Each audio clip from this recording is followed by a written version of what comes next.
우리 2부 예배 나오셨는데 여러분에게 하나님의 은혜와 축복이 있기를 주의 이름으로 축원합니다.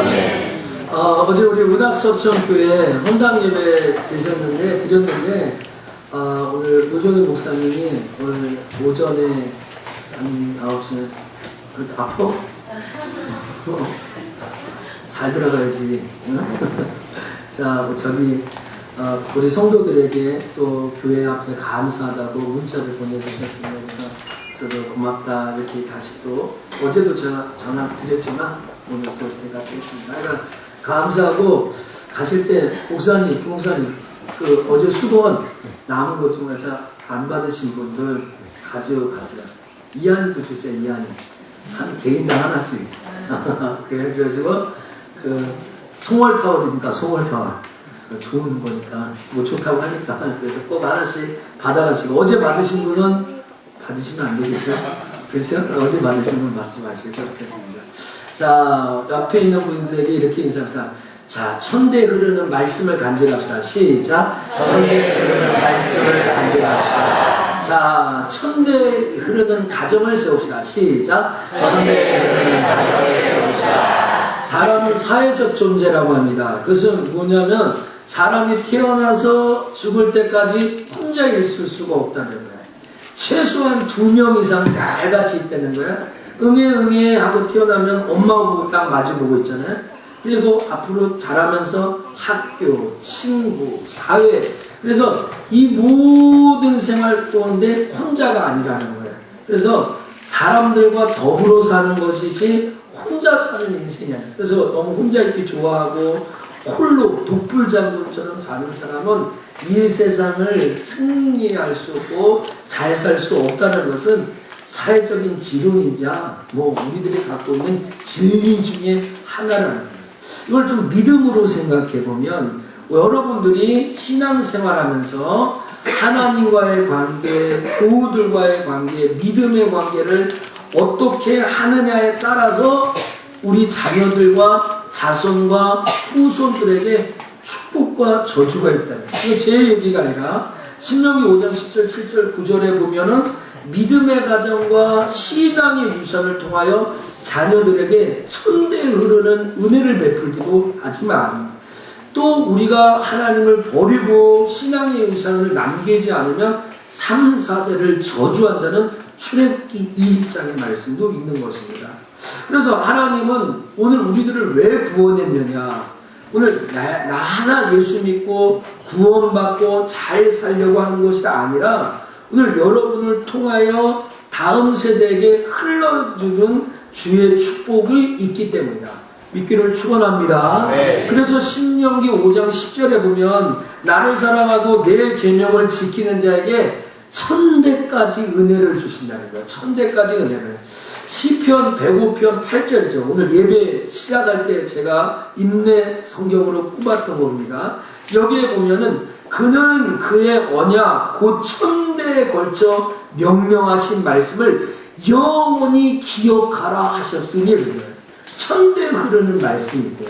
1대, 2대, 3대도 아니고 1000대 흐르는 말씀. 오늘 보면은 다윗이 법궤를 드디어 가지고 와가지고 성도들에게 축복의 설교를 하는 거예요. 그때 뭐라고 얘기합니까? 그 언약, 앞서 얘기하는 하나님을 즐거워하고 하나님이 이 법궤를 통해 약속하시는 걸 말하는 겁니다. 그 언약의 1000대에 명하신 말씀을 영원히 기억하라. 쫓아갑시다. 1000대에 명하신 말씀. 1000대에 명하신 말씀. 그래서 오늘 1000대에 명하신 말씀을 생각해 보려고 하는 거예요. 여러분, 성경은 자녀, 자손, 후손이란 말이 4850번 나왔습니다.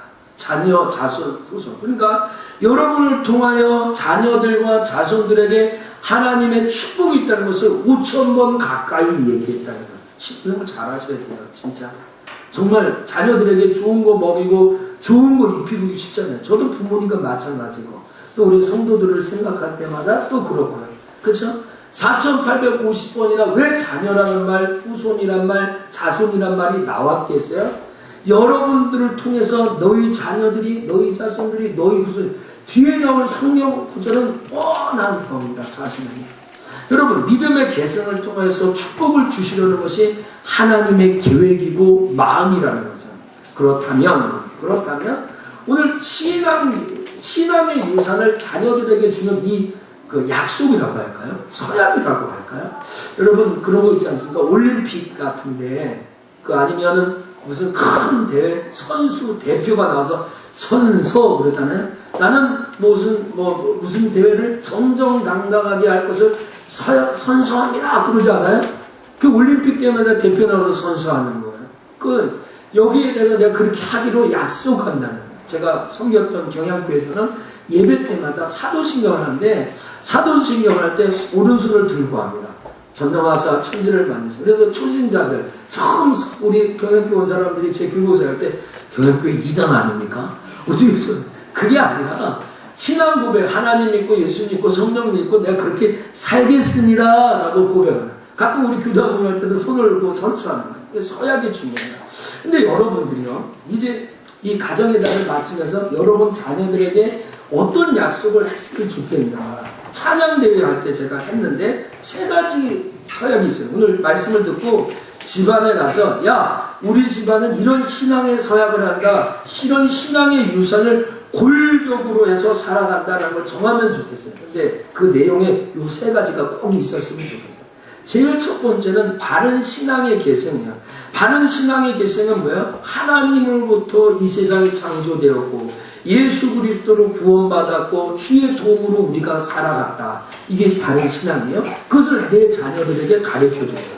두 번째 서약의 내용이 이게 있었으면 좋겠어요. 그것은 무엇이에요? 바른 유산을 상속하자. 유산이라는 건 뭐예요? 사물, 문화, 재산, 정신 같은 거를 물려주는 거예요. 근데 내가 너희들에게 유산을 물려주는데 이런 눈으로 보이는 물질 세계의 유산보다 내 자녀, 내 딸, 내 아들들에게 하나님이 주시는 유산을 물려준다. 이게 두 번째로 있었으면 좋겠어요. 맨 마지막으로 뭐가 있으면 이 앞에 있던 바른 신앙과 너에게 물려줘도 돈을 물려줘도 좋습니다. 또 권세를 물려줘도 다 좋습니다. 그러나 믿음 없이 물려주는 건 중요하지 않다라고 이야기하면서 자녀들에게 이것을 꼭 지킬 것을 약속한다. 성경은 하늘로도 땅으로도 약속하지 말래요. 그러나 민수기 30장 2절에 뭐라고 합니까? 선한 것은 반드시 이루라. 쫓아합시다. 약속한 것은 지켜야 합니다. 자, 제가 다혜하고 약속을 했습니다. 자, 오늘 몇 시에 만나자. 그러면 다혜도 만나려고 노력을 해야 되고 저도 노력을 해야 됩니다. 여러분 아이들에게 오늘은 우리 뭐 사 먹는다. 오늘 짜장면 시켜줄게 아빠가. 오늘은 서울랜드 간다. 에버랜드 꼭 지켜야 됩니다. 사람의 약속도. 그렇죠? 그런데 하나님과 우리가 약속했다면 이거는 아주 중대한 거라고 생각하고 꼭 지키려고 해야 된다는 거예요. 여러분 기독교 신앙의 후손들에게 여러분이 꼭 몸소 실천하면서 난 이것만큼은 내가 좀 지켜서 너희들에게 물려주겠다 하는 그런 것이에요. 그래서 신앙의 서약이라고 하는 것은 내가 자녀들에게 좋은 것을 주려고 하는 각오와 결단으로부터 출발하는 거예요.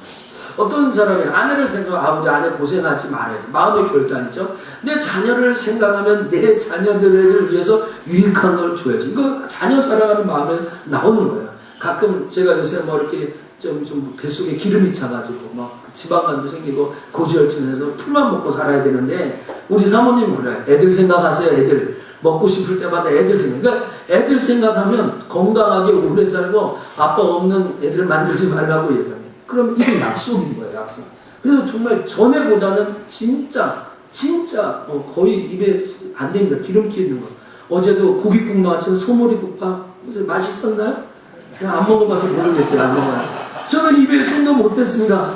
그냥 깍두기 맛있더라고요, 여러분. 깍두기하고 그냥 더덕 무친 거 하고 더덕 무친 거 안 나왔죠? 목사 얘기를 잘했어요, 제가. 그 두 가지만 먹는 거예요. 사람들이 왜 소머리국밥 안 먹어요? 그랬더니 저는 그 이유가 있어요. 라고. 여러분, 저는 오늘 가정의 달을 다 정리하면서 이 신앙의 유산의 약속이 중요하다는 것을 다시 한번 3가지로 정리하고 여러분의 자녀들이나 가정이나 또 우리 석천교회가 행복하고 주의 복된 역사가 있기를 주의 이름으로 축원합니다. 그래서 이 천대에 흐르는 말씀, 그 언약, 천대에 흐르는 말씀, 이 말씀의 세 가지를 보면 제일 첫 번째는 부모님으로부터 받은 유산이 있다는 것을 기억하라는 거예요. 뭘 기억해요? 부모님으로부터 받은 신앙의 유산이 있다는 것을 기억하라는 거예요. 자녀들은 배움을 통해 행동한다. 이 정도는 우리가 다 알지 않습니까? 가정에서 보고 배우는 것이 그 아이의 인격이에요.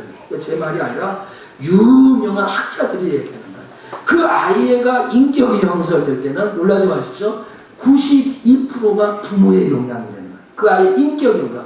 뭐 머리 공부할 때 엄마 닮았냐 아빠 닮았냐 그거 따지지 말고 인격 형성의 92%가 부모 가정에 있고 8%만 학교나 교회나 제2차적인 교육을 통해 이루어진다는 거예요. 그러니까 뭐예요?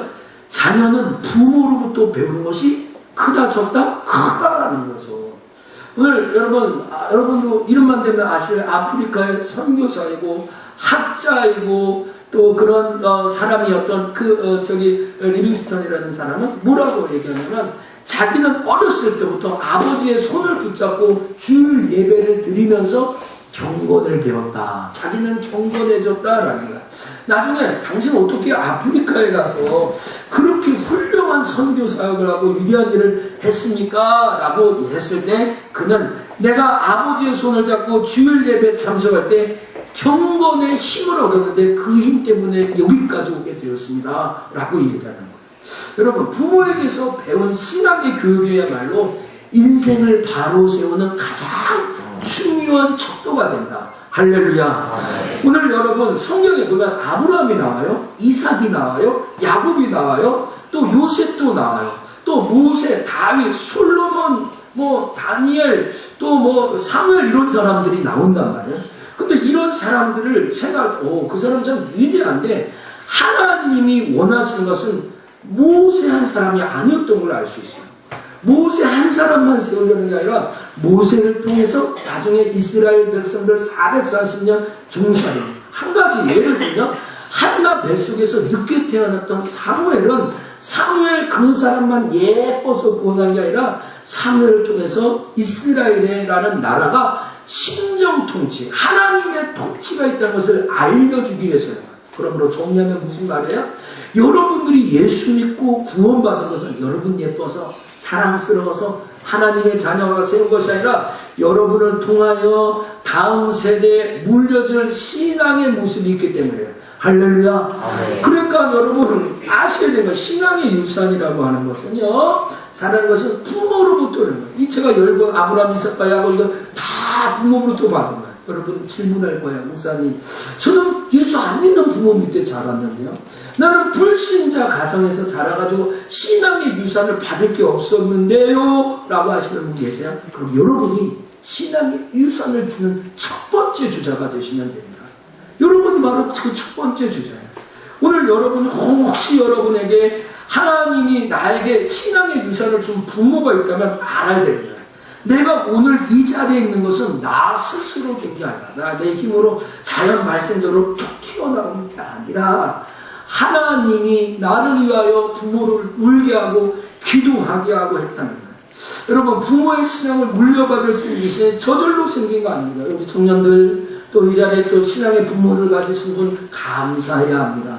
저는 좋은 신뢰가 저입니다. 저희 부모님 맨날 새벽기도 나와서 기도하고 저를 위하여 눈물을 흘려 엎드리시지 않습니까? 그렇죠? 지금 우리 장모님 자랑하나요? 제 양가지가 참 잘 만났어요. 일부 예배 때도 얘기했지만 우리 장모님 투석을 일주일에 3번씩 합니다. 신장 투석. 우리 사모가 어렸을 때 한 초등학교 들어가기 전부터 당뇨에서 인슐린을 맞으셨다고 하는 거예요.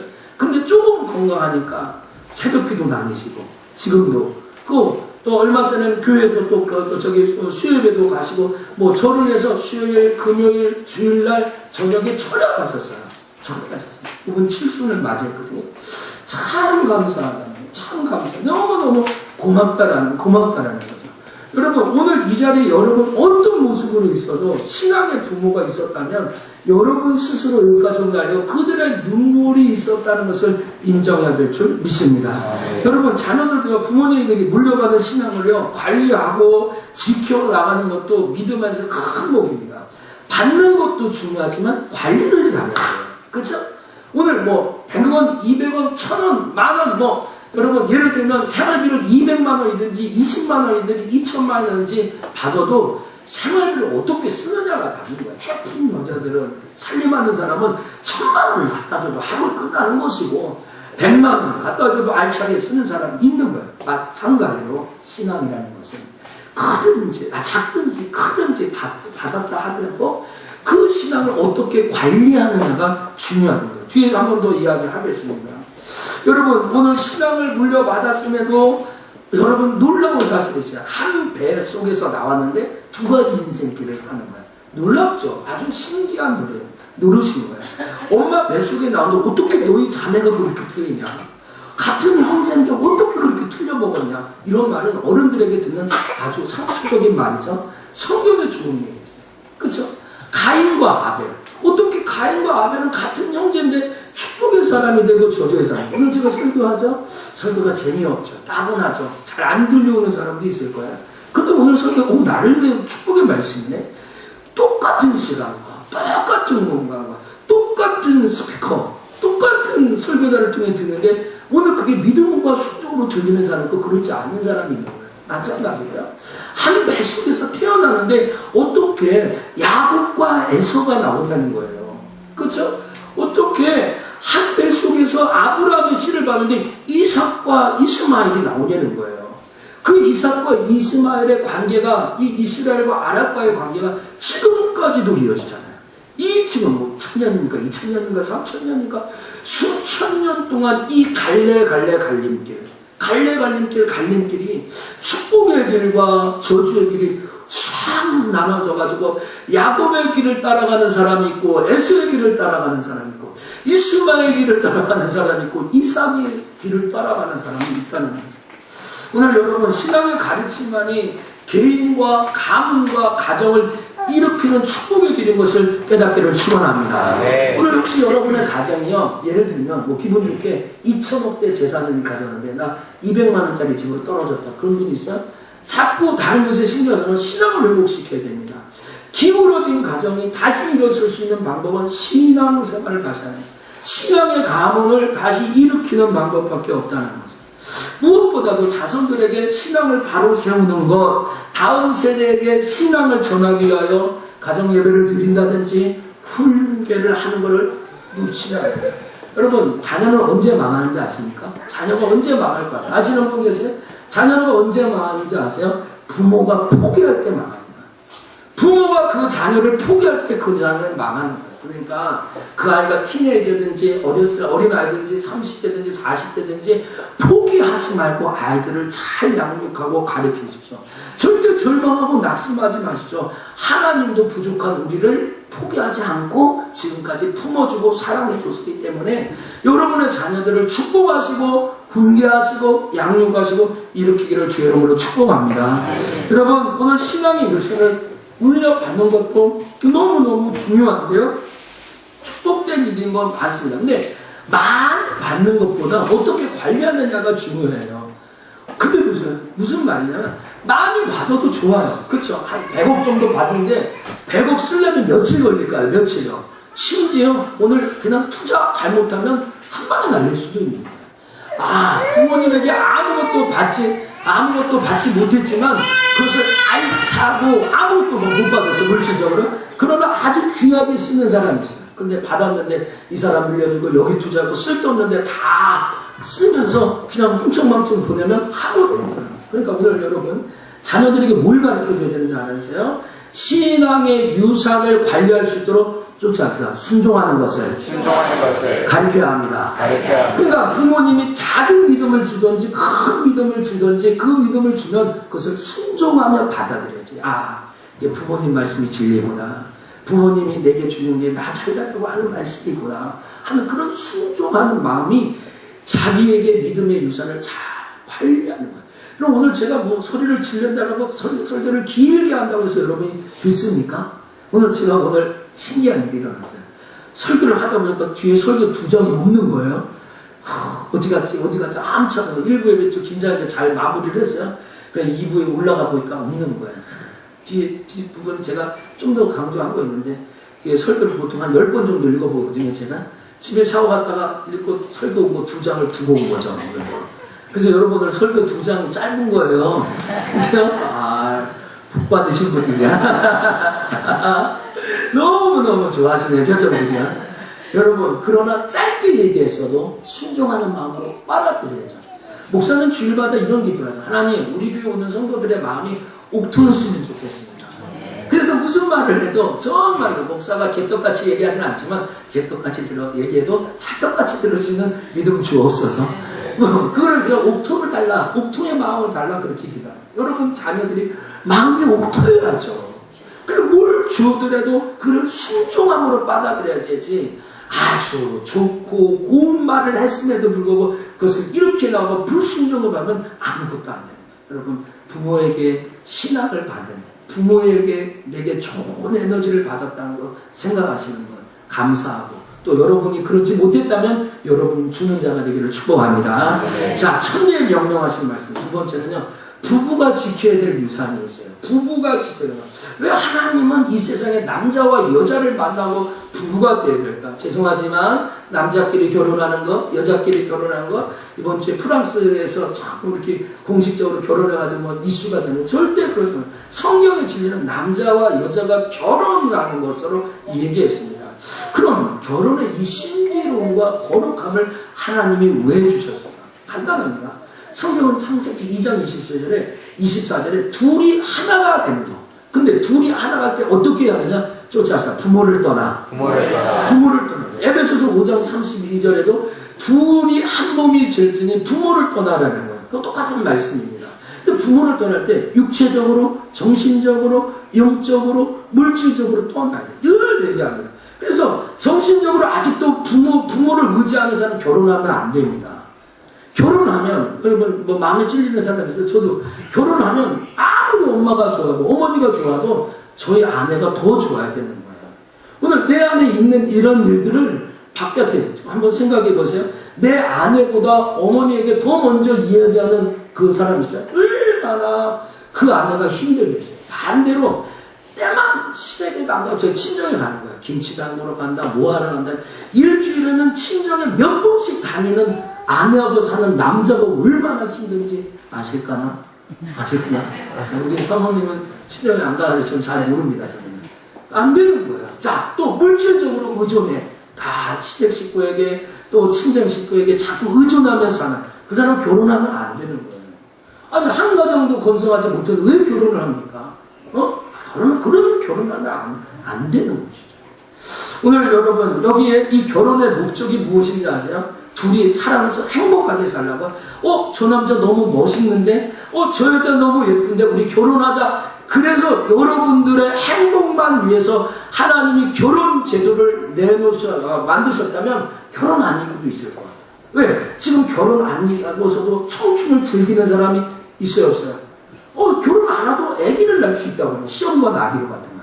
그러니까 우리들의 행복만 위해서 결혼 제도를 만들었다면 결혼이라는 제도를 하나님이 만드실 필요가 없었다라는 것이에요.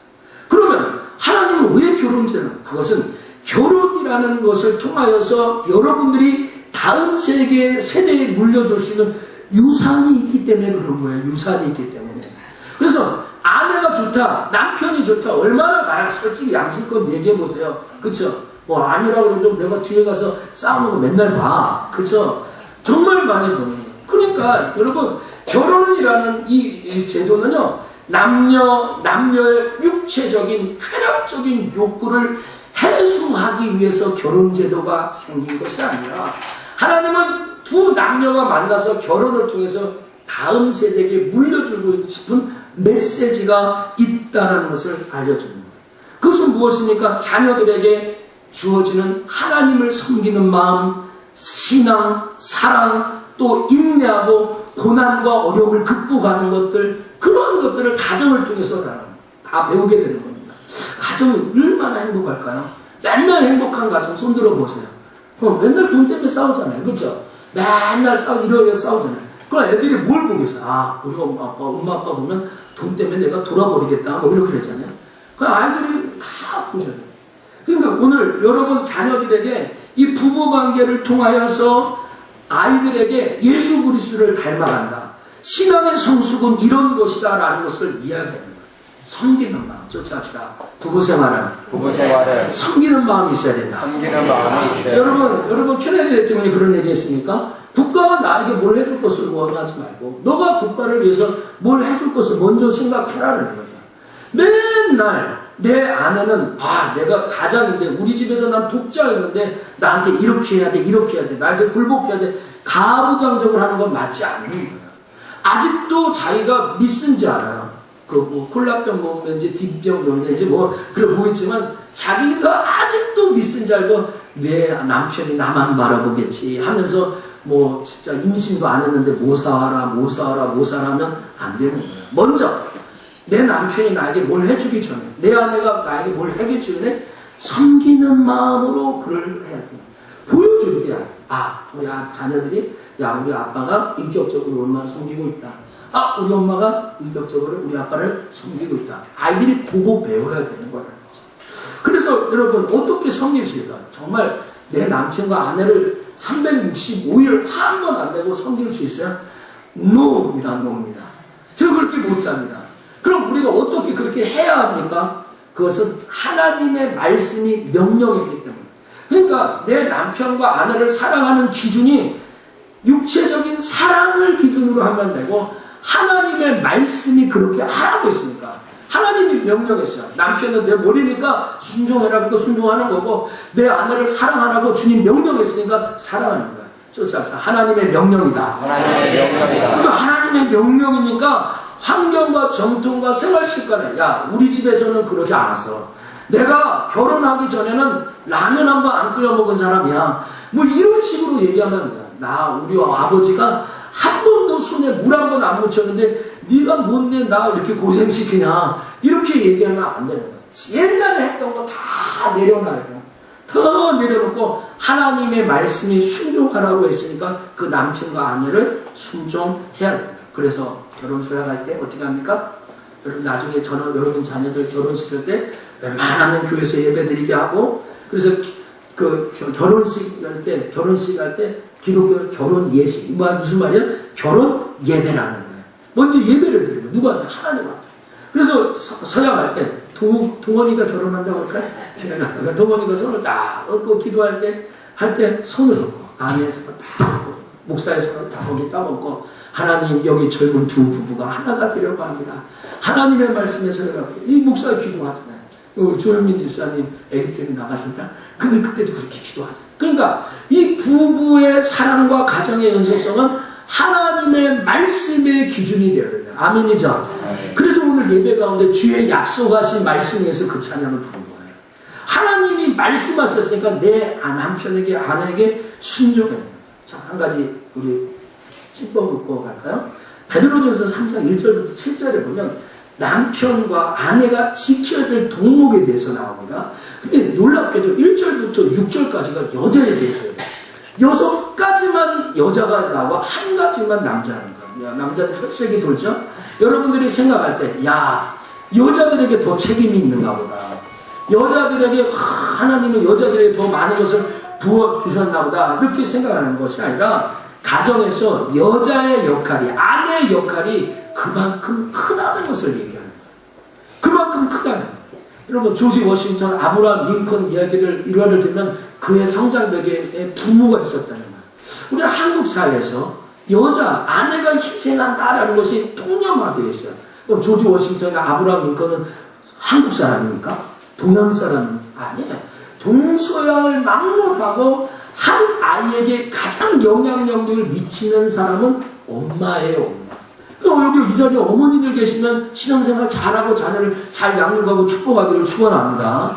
그만큼 여자의 역할이 큰 거예요. 한국교회가 이만큼 부흥했어요?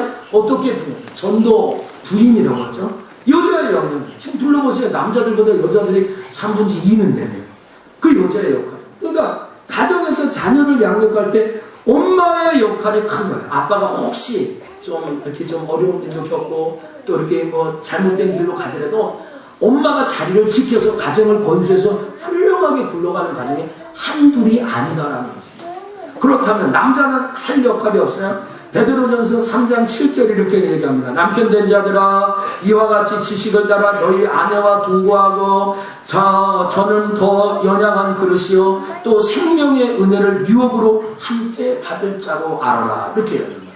더 연약한 거. 남자 결혼하신 남자들만 한번 잡자. 내 아내는 잘 해보세요. 내 아내는 더 연약한 그릇입니다. 더 연약한 그릇입니다. 여러분 연약한 그릇을 이렇게 돌리고 다니겠어요? 막 발로 차고 다니겠어요? 주머니에 넣고 다니겠어요? 아주 재밌는 얘기 해드릴까요? 이번 우리 그 중앙초등학교 다니는 우리 초등학교 2학년짜리 아이 있잖아요. 정우진 사랑하는 내 아들 그렇죠? 학교 준비물이 뭐냐면 달걀 있죠. 달걀에서 알맹이는 쏙 빼고 껍데기만 갖고 오라는 거예요. 그 일을 하고 우리 집에서 아주 박장대소나요. 절대 그럴 수 없다거든. 어떻게 우진이가 이거를 학교까지 무사히 가지고 갈 수 있을까? 그게 이슈가 돼서 어떻게 할까? 비닐에 넣을까? 아침에 보니까 저희 아내가 사모님이 거기다가 종이컵을 넣어가지고 그걸 대가지고 하는 거야. 갔다 올 때까지 관심이라. 너 그거 깨지지 않고 가져갔니? 라고 물어봅니다. 여러분 정답은 무엇이겠습니까? 혹시나가 역시나 깨졌어요. 다 깨졌어요. 오늘 남자 여러분들에게 숙제를 드리겠습니다. 다음 주까지 여러분 달걀 하나를 볶아가지고 꼴깍꼴깍 드신 다음에 일주일 동안 잘 보관했다가 오른손에 들고 오시는 분들에게 제가 식사 대접을 한 겁니다. 하실 수 있을까요? 아마 오늘 하루도 못 가는 거예요. 여러분의 아내가 그런 존재예요. 그 더 연약한 거예요. 그러니까 마음이 달릴까 상처 날까 여러분 아셔야 돼요.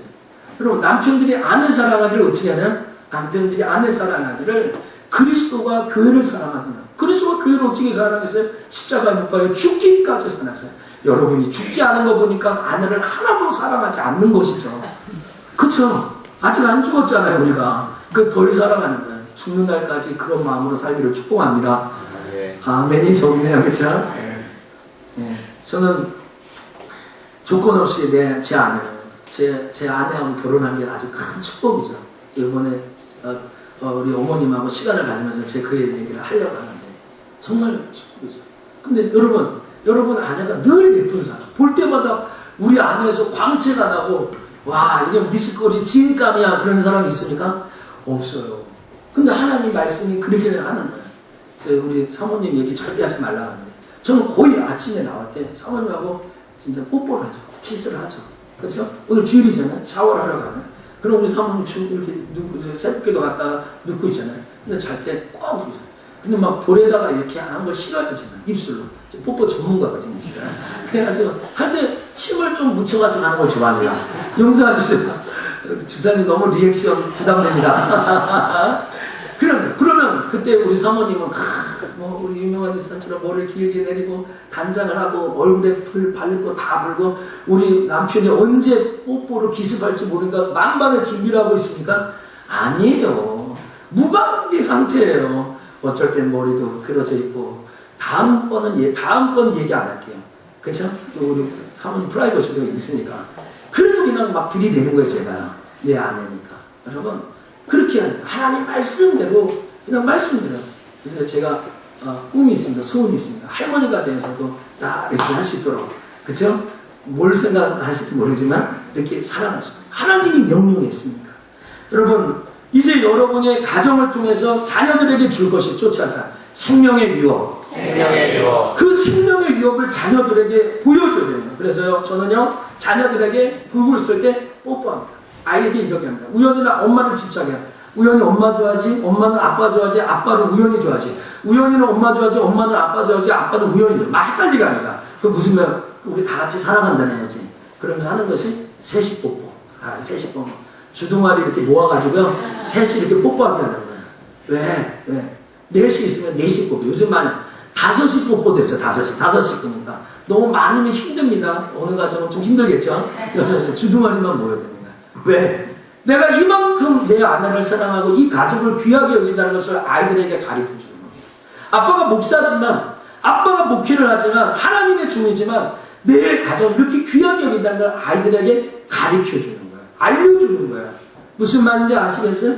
부부 관계를 통해서 여러분이 자녀들에게 유산으로 줄 것은 하나님의 축복된 가정이다. 하나님을 섬기는 가정이다. 하나님의 사람들을 이렇게 사랑한다라는 것을 자녀들에게 가르쳐주는 거예요. 어떻게 보면 주입하는 거예요. 주입. 그것이 아이들에게 줄 신앙의 유산. 부부가 넘겨줄 수 있는 생명의 유업의 유산이라는 거죠. 그래서요, 디모데전서 3장 12절부터 13절에 뭐라고 하냐면, 뭡니까? 교회 감독을 세울 때, 우리 장님 집사도 세우고, 장로님도 이렇게 세우잖아요. 한 가정을 다스릴 줄 모르는 사람은 세워서는 안 된다. 자기가 신앙생활 너무 잘하는데, 자기 아내나 남편, 자녀도 컨트롤을 못하는 사람은 교회 감독자로 세우지 말라는 거예요. 그만큼 가정이 중요해요. 여러분의 부부 관계를 통해서, 부부 생활을 통하여서 자녀들에게 신앙의 유산을 줄 수 있는, 여러분만 결혼하려고 하면은 여러분 예쁜 여자가 한두 명이에요. 멋있는 남자가 한두 명이에요. 그렇게 즐기면 돼요. 근데 여러분 결혼하고서 하나님 땅 묶어준 것은 여러분을 통해서 자녀들에게 부부라는 거, 하나님 사랑이라는 거, 하나님 섬기는 것을 가르쳐주기 위한 것을 깨닫고 부부 생활을 통해 좋은 영향 주기를 주 이름으로 축원합니다. 자, 이제 마지막인데요. 천년에 명하신 말씀, 여러분 신앙의 서약을 할 때 여러분 후손들에게 물려줄 신앙 유산이 있어야 됩니다. 여러분 신앙 서약은요 다음 세대에 초점이 맞춰져 있습니다. 나 혼자 예수 잘 믿으면 무슨 서약이 필요합니까? 그냥 스스로 하면 돼요. 근데 여러분 공동체에서 하기 위해서는 제가 강대상에서 제일 많이 얘기하는 다음 세대입니다. 미래가 없는 사람, 미래의 소망이 없는 사람의 문이 유익하게 있어요. 그러니까 신앙의 유산의 서약은 정말로 이제부터 내 자녀 세대들에게 관심을 갖고, 그 아이가 몇 살인가 상관이 없어요. 정말로 저들에게 자녀 세대의 복음화와 자녀 세대의 제자를 위해서 내가 해야 될 길이 무엇인가 생각하며 내 자녀에게 뭔가 넘겨줘야 되는 거예요.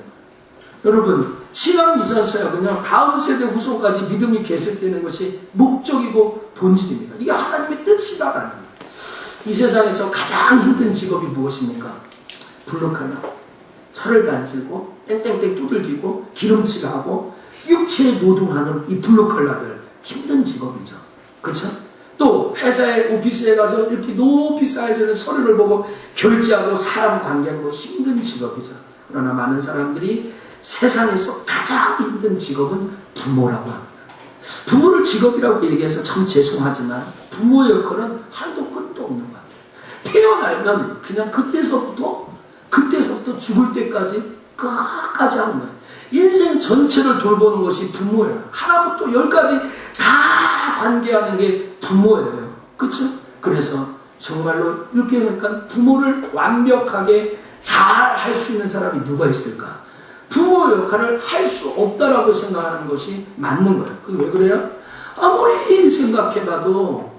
생각해봐도 불가능한 것은 내 자녀가 내 뜻대로 안 돼요. TV 드라마에 많이 나오죠. 어떤 주제라는 거예요? 부모가 반대하는 결혼을 계획하는 거예요. 부모가 반대하는 결혼 어떻게 됩니까? 드라마에서 두 가지 종류가 나오죠. 하나, 부모가 반대하는 결혼을 했어요. 그렇죠? 했어요. 근데 자녀들이 고생하면 그런 해피엔딩이었거든요. 보세요. 근데 부모가 반대하는 결혼을 자기 뜻대로 못하고 원하지 못하는 다른 사람은 어떻게 나와요? 불행한 결과를 나와요. 부모가 반대하는 결혼을 해도 그냥 자기네들끼리 그냥 살면 행복하게 나오고요. 부모가 반대하는 결혼을 한 사람, 부모의 뜻대로 한 사람은 불행.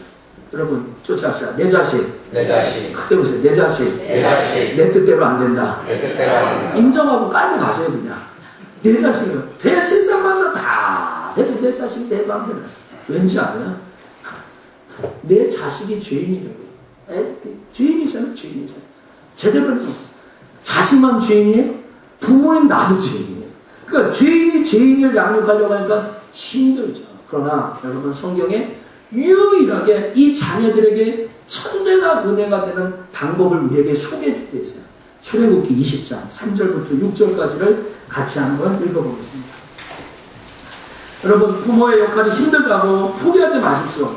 하나님이 우리에게 주시는 것이 있습니다. 20장 3절부터 6절까지 너는 나 외에 같이 읽겠습니다. 시작. 너는 나 외에 다른 신들을 내게 있게 말지니라. 너를 위하여 새길 우상을 만들지 말고 또 위로 하늘에 있는 것이나 아래로 땅에 있는 것이나 땅 안에 물속에 있는 것에 아무 형상이든지 만들지 말며 그것들에게 절하지 말며 그것들을 섬기지 말라. 나 여호와 너의 하나님은 질투하는 하나님인즉 나를 미워하는 자의 죄를 갚되 아비로부터 아들에게로 3, 4대까지 이르게 하거니와 나를 사랑하고 내 계명을 지키는 자에게는 천대까지 은혜를 베푸느니라. 아멘. 그러니까 여러분, 부모의 역할이 힘들다, 내 뜻대로 안 된다 그러고 절망하거나 포기하거나 내려놓지 말고요, 하나님을 섬기는 아이로 만드세요. 하나님을 섬기는 자녀로 삼아주세요. 그러면 오늘 성경에 뭐예요? 천대까지 은혜를, 천대까지 은혜를 주신다. 오늘 여러분 가장 중요한 부모 역할은요, 여러분 가장 중요한 부모 역할을 잘 할 수 있는 방법은 무엇일까요? 뭘까요? 가장 좋은 방법은 그것은 쫓아서 내가 먼저 신앙생활 잘하는 것이다. 그것보다 더 다른 게 없죠. 그게 좀 어렵죠? 그쵸? 애들 보던 앞에서 내가 신앙생활 잘하기 좀 어렵죠? 아주 썩은 미소, 썩소를 보내주시는 분 계십니다. 그렇죠? 예, 그게 어려워요. 그러나 그것보다 다른 일은 없습니다. 그것보다 더 좋은 일은 없습니다. 여러분, 아이들을 위해 기도하고 신앙의 모습으로 본을 보이는 거예요. 그래서 자녀들에게 본이 되도록, 여러분 이제부터 집에 가셔서요, 지금이라도 아이들에게 부정적인 영향을 미치는 일은 하지 마시고 더 나가서 긍정적인 영향을 미치는 일을 하겠다고 결단하는 것이 신앙생활의 대안입니다. 하나님, 이 아이에게 독이 되는 행동을 하지 않겠습니다. 그러나 이 아이에게 유익한 행동을 하겠습니다 라는 거예요. 오늘 아침에 저희 아버님에게 어떤 목사님이 문자 왔는데 이거 좋다 하는데 딱 들을 때 제가 외워버렸어요. 쫓아갑시다. 아름다운 것을 보는 사람은 그 눈이 아름다워지고 아름다운 말을 하는 사람은 그 입이 아름다워지고 아름다운 행동을 하는 사람은 그 삶이 축복받는다. 너무 오늘 설교하고 딱 맞지 않아요? 여러분 아이들이 아름다운 것을 볼 수 있다면, 아름다운 말하는 것을 들을 수 있다면, 아름다운 행동하는 부모를 볼 수 있다면 여러분의 자녀는 아름다운 삶을 살게 될 거예요. 그렇죠? 놀라운 일입니다. 사랑하는 석천의 성도 여러분, 이제 말씀을 뵙겠습니다. 하나님을 사랑한다는 증거가 뭐 있어요? 증거가 뭐가 있겠습니까? 하나님을 사랑한다는 것은 하나님을 소중히 여겨요. 자기 먹을 거 다 있고 살할 거 다 하고 생활 다 한 다음에 하나님을 뒤에다 놓고, 교회를 뒤에다 놓고, 말씀을 뒤에다 놓는 것이 아니라 하나님을 사랑한다는 증거는 하나님을 소중히 여기는 거예요. 그러니까 무슨 말이야? 하나님을 귀하게 여길 줄 알아요. 하나님의 교회를 귀하게 여기고요, 죄송하지만 목사를 귀하게 여기고 하나님의 말씀을 귀하게 여기는 거예요. 사무엘상 3장 20절에 이런 말씀이 있습니다. 나를 존중히 여기는 자를 내가 존중히 여기고 나를 멸시하는 자를 내가 경멸히 여긴다. 성대에 이르는 말씀이요, 여러분 부모에게 받은 신앙 저버리지 마세요.